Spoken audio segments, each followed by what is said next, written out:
In 2020, during the pandemic, I had no home after my lease just ended during the first month of COVID. I was homeless, sleeping in my car for months.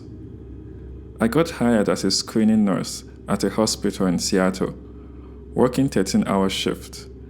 When I got my first paycheck, I ended up using the money to rent an office space in downtown Seattle. I was on the 80th floor.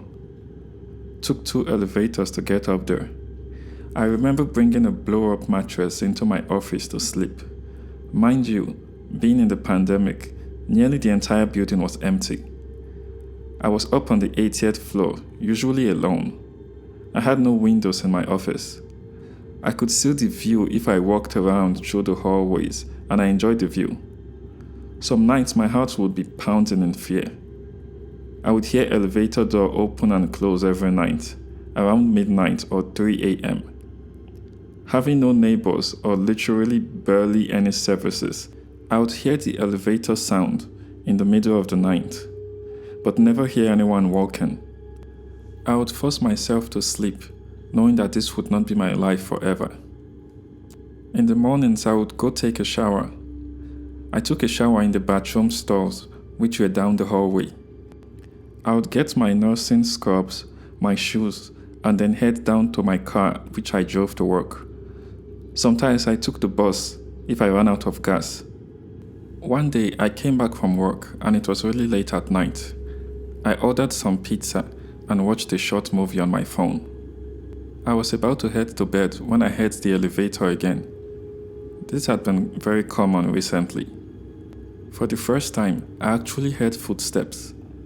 I got really nervous. I usually don't hear footsteps. I usually only hear the elevator sound. The footsteps got closer towards my office space. I turned off my light in fear, hoping the person would not notice. I saw the shoes passed right by the office.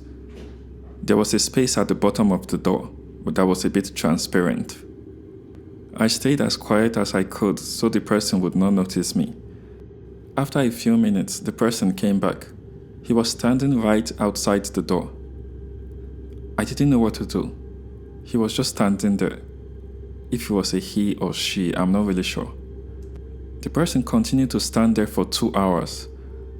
I didn't sleep knowing that that person was still standing there. This was the scariest moment of my life and I really did not know what to do. About 2 hours, 45 minutes of the person still standing there. I noticed they left. They kept walking and I could hear the footsteps, and then I heard the elevator sound. The next morning I took my time to make sure the sun was out before I head out. I chose to continue sleeping in my car after that incident. I have no idea why someone would stand for 2 hours and 45 minutes, knowing someone was in the next room. This was definitely the most creepiest moment of my life.